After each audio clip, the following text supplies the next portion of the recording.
Welcome back to the Locked On Hornets podcast. I've substituted Walker, my normal host, for a 13-year NBA veteran, Antonio Daniels. Antonio, how are you, my friend? I'm awesome, Doug. How you doing, brother?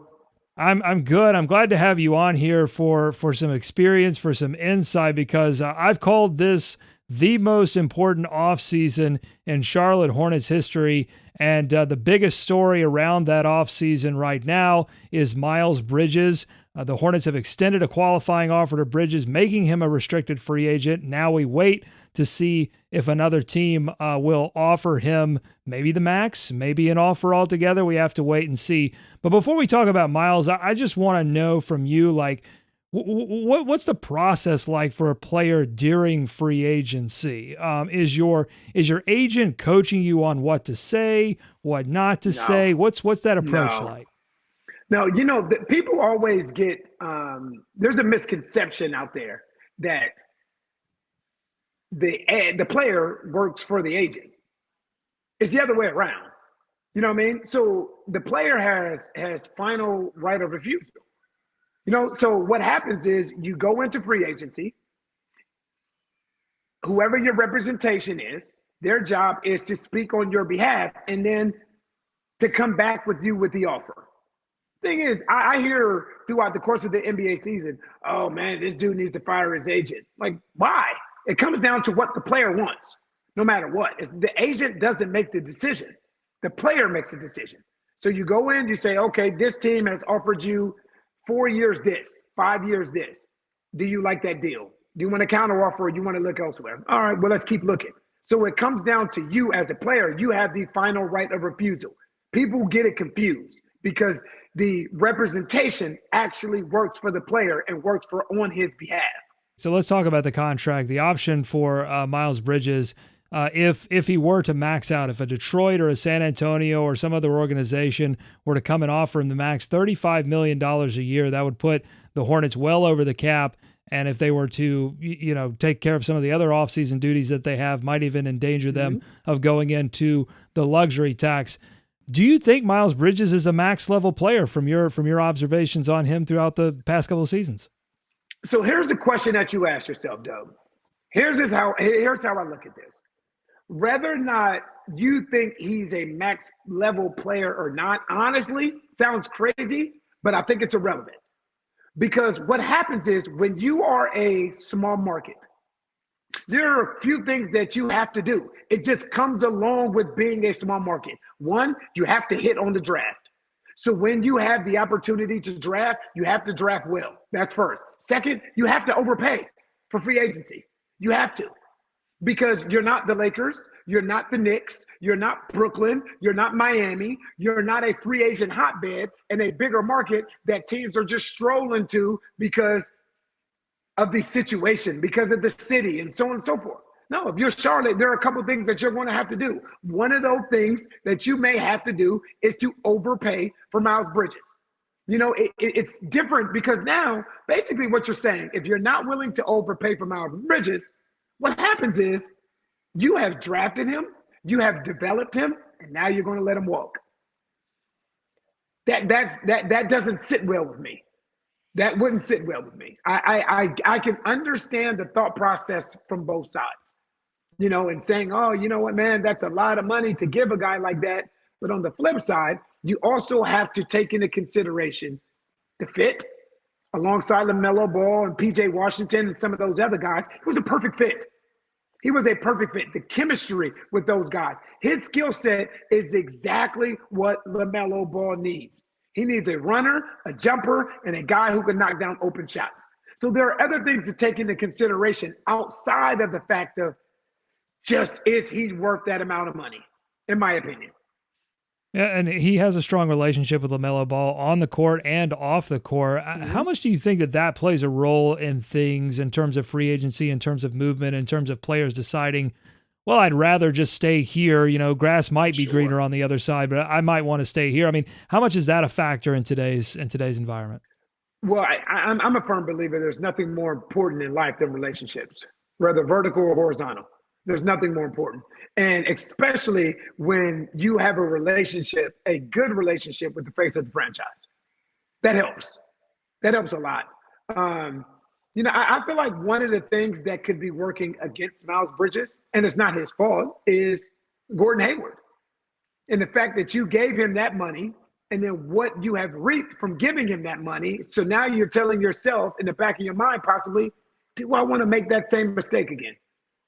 But you also have to look at who is in charge. It's a guy who was the face of the NBA for a significant amount of time. To many of us, he's the GOAT to ever play the game. So now his thought process and perspective is completely different because he may be thinking, listen, man, I was the GOAT. I am the GOAT. I am the best player to ever play in this league. And I wasn't making this kind of money. So I'm not comfortable giving away this kind of money to somebody that's not even on my level. So we have to look at this from different perspectives as well. Right. We talk a lot about the reputational costs if the Hornets were not to match a max offer or any offer for Miles Bridges, because you're giving this impression that, you took Miles Bridges, you drafted Miles Bridges, and then you watched him grow, he developed, and then you don't end up paying him for that. There's a reputational cost for that. I would be interested in your perspective as a player. Did you know, did you get a sense when you were playing, this organization, they don't really invest in their players. They're not committed. If you go there and you succeed, they're not really committed. Is that a real thing that players understand? Yes, that is a real thing. But you know what, Doug? You were just so politically correct, because what you said is they do not invest in their players. The word in NBA locker rooms is they're cheap. Right. They're cheap and they don't want to pay guys. That's what it comes down to. And you can go throughout different organizations and you can see the organizations that are willing to take care of their own. It's amazing to me how Golden State, after they won the NBA championship this year, there were different rumors of organizations out there saying that they bought their championship. You know why? Because they chose to invest in their own. They drafted Steph Curry. They drafted Klay Thompson. They drafted Draymond Green, Jordan Poole, Gary Payton II, Kevon Looney. But they chose to invest in those guys because there's something to be said for that. Again, you're not going out and you know how Miles Bridges fits already. So it's not a situation where you're bringing in somebody via free agency that you don't know how his skill set complements LaMelo Ball, PJ Washington, some of these other guys. That's already taken care of. You know how he plays. You know how him and LaMelo Ball are a seamless fit together. So a lot of the questions that you can that can be, that you can ask yourself coming into a new free agent situation, you don't have that with Miles Bridges. Sometimes I feel like you can kind of overthink the situation because more the thought is about just that, the luxury tax, going over the luxury tax. Is it worth it?